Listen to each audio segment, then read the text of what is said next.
They called it the summer of no excuses. Two global superpowers, one sheet of ice, and a roster so deep the reigning Conn Smythe winner couldn't crack the fourth line. On one side, Wayne Gretzky, already owner of every scoring record that seemed to matter. Flanking him, Mario Lemieux, the 6'5" virtuoso who could score with a single deke or a single glare. Opposite them, the Soviet Union's Red Army juggernaut, drilled to move the puck like a single organism and conditioned to skate opponents into sawdust. The 1987 Canada Cup wasn't marketed as a diplomatic clash, yet everybody felt the political heartbeat under the ice. One nation played for pride, the other for proof that its system built better men. Every stride echoed far beyond the boards, and everyone, from beer league goalies to heads of state, knew the winner would claim more than a medal. But even before the puck dropped, whispers suggested Canada's dream team might never make it to opening night, and that tiny crack was all the Soviets needed to smell blood. For Wayne Gretzky, exhaustion felt heavier than any defenseman's cross-check.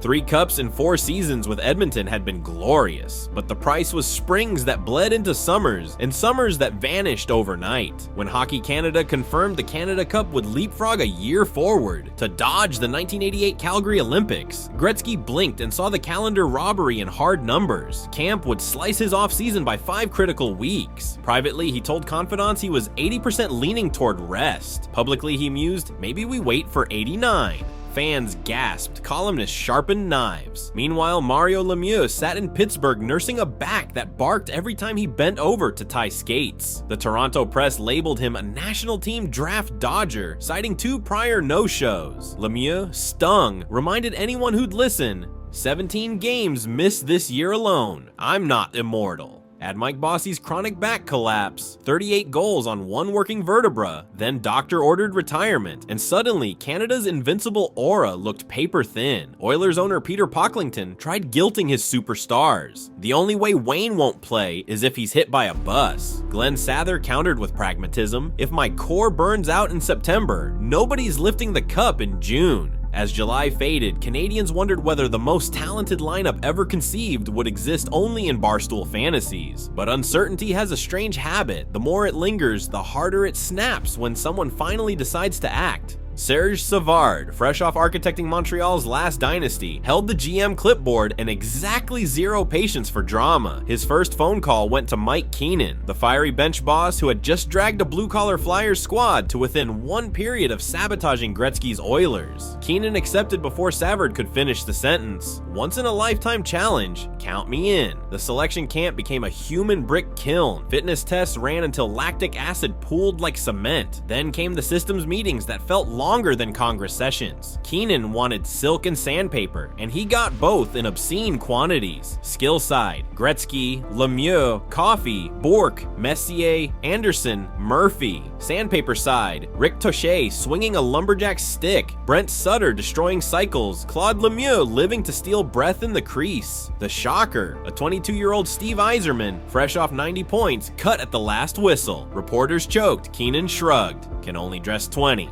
The message was clear. Reputations meant nothing next to fit. Yet talent alone wins nothing if it can't survive the furnace waiting at training camp. Camp opened in Montreal with a 2-a-day skate that felt like penance. 8 exhibition games sprawled across Canada like a rock band tour. Calgary, Edmonton, Hamilton, Halifax, each jam-packed rink expecting a rout, each opponent treating the match like Game 7. Keenan's practices mirrored combat drills. Full ice battle drills until someone bled. Then power play reps timed by stopwatch. Chemistry? Non-existent at first. Gretzky instinctively curled into his quarterback office. Lemieux glided wide, waiting for saucer passes that never arrived. Keenan splayed the lines like cards at poker, stubbornly refusing to seat 99 and 66 together. 1 puck, 2 geniuses. Counterproductive, he insisted. Doubt festered until a scrimmage on day 6. Assistant coach John Muckler tossed the duo over the boards on a whim. 20 seconds, 2 give and goes. 1 roof job that rattled the crossbar louder than the goal horn. Players at the bench agreed. Okay, that looked unfair. Keenan still resisted, publicly, but the seed had been planted, and the Soviets were about to water it with gasoline. First though, the so-called dream team had to survive a round robin that threatened to become a nightmare.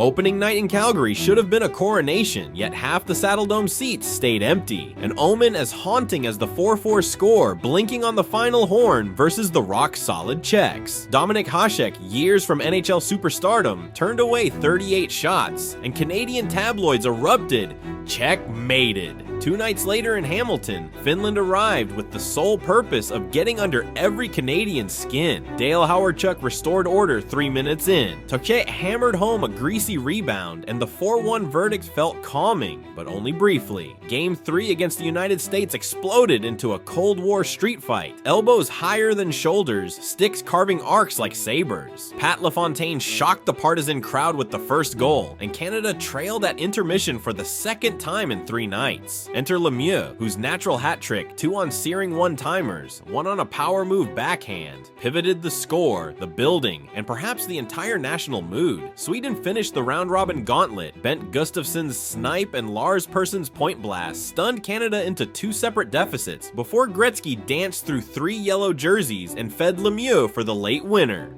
Final standings, Canada first, USSR second, but inside the room, nobody felt unbeatable. And waiting just across the schedule sat the one opponent capable of erasing every Canadian advantage in a single lightning strike.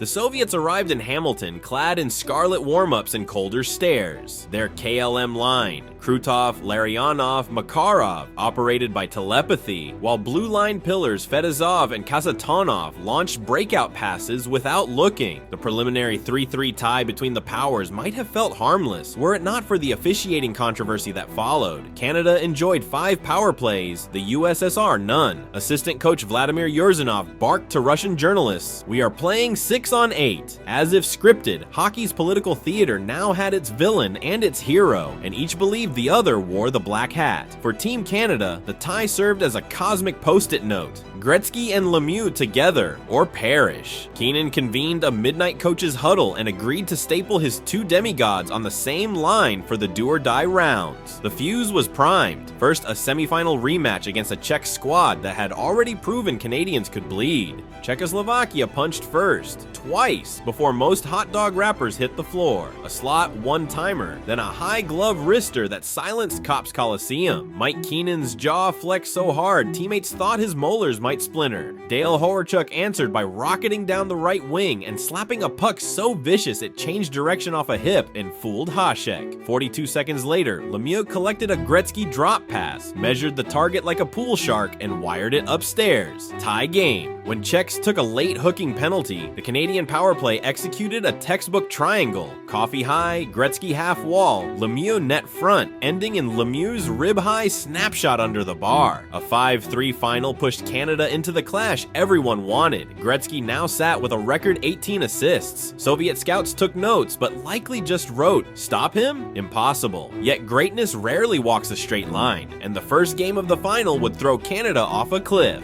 Canadian flags waved like wildfire inside Montreal Forum, but the blaze doused itself after 10 Soviet minutes. 2 power play lasers by Kasatonov and Krutov, then a short-handed dagger by Sergei Makarov, 3-1 after 1. 2 minutes into the second, Valery Kamensky's knuckler found daylight above Grant Fuhr's blocker, 4-1. Keenan's face turned the color of raw steak. Remarkably, he left Fuhr in. Gambling momentum would shift if his bench sensed loyalty. It did. Ray Bourque ripped a late-period howitzer on a 5-on-3 to cut the deficit. Then Doug Gilmour scored 95 seconds into the third, and Glenn Anderson flicked in a greasy crease rebound to tie it. When Gretzky stuffed home a rebound for 5-4, Forum rafters shook until Andrei Komatov cashed a slick slot feed 32 seconds later. Overtime required. 5 minutes in, Alexander Semak, an injury replacement, finished a 21-pass masterpiece, bar down. Soviets 6, Canada 5. Post-game, Coach Viktor Tikhonov's assistant smirked. They looked tired. Their genius does not guarantee lungs. Canadian papers used the quote as wallpaper. Players used it as kerosene. Game 2 would decide if Canada's dream team had backbone or was merely a poster on children's walls.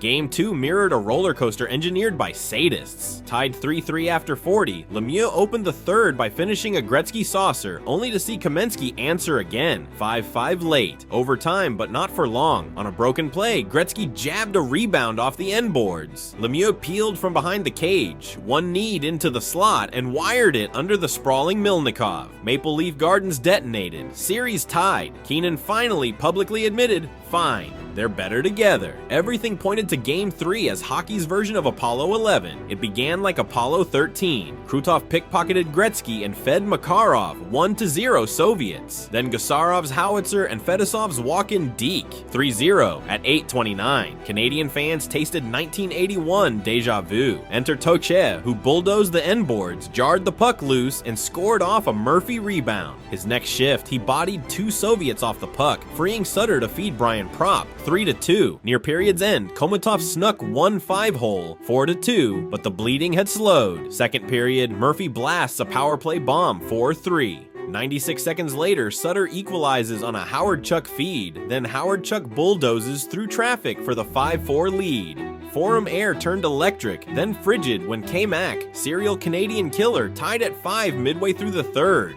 Every heartbeat counted down. Face-off, Canada zone, 140 left. Howard Chuck, normally the quiet superstar, leans in versus Larionov. He slashes the draw backward, wins position, and corrals the puck himself, shoveling it to Lemieux. Mario spots Gretzky streaking and flips him a bank pass off the boards. Gretzky, head up, sees only 2 colors, red sweaters and Lemieux's white crest at full gala. What everyone remembers is the silence before the roar. The nanosecond when 26 million Canadians held one collective inhale. Gretzky feathers the puck across Stelnov's desperate slide. Lemieux catches, glides, rips high glove, net bulges, crowd detaches from earth. With 1 minute 26 seconds left, the most dominant hockey team Canada ever iced writes its epilogue 6-5. Soviets press, Farr slams the shutters, horn blares, gloves skyward. When the handshakes ended, even the Soviet veterans admitted they'd never skated through 3 faster, fiercer games. For Canada, 1987 signified more than gold. It showcased the alchemy of ego and self-sacrifice. Gretzky piled up 18 assists, still untouchable. Lemieux hammered home a tournament-best 11 goals on a back, held together by sheer will. Dale Howardchuk's face-off entered folklore as proof that blue-collar grit crowns superstars. Politically, the series closed one era. 2 years later, the Berlin Wall would crumble, yet opened another in which the world's best finally mingled at Olympics and World Cups. Ask any fan over 40 to name the greatest team Canada ever iced, and the answer arrives before you finish the question. But numbers and trophies tell only part of the story. Street games from Halifax to Whitehorse copied Gretzky to Lemieux tape-to-tape passes for a decade, and coaches worldwide rewrote playbooks after watching Canada morph chaos into choreography overnight. The 1987 roster became the template for marrying finesse with fire, teaching future stars that genius means little without the humility to share the puck. 1987 wasn't perfect hockey, it was better than that. Flawed, frantic, and forged under incandescent pressure, the exact conditions needed to transmute raw talent into myth. And myths, unlike medals, never tarnish. They pass from highlight reels to bedtime legends, ensuring every new generation grows up chasing echoes of that one unrepeatable summer.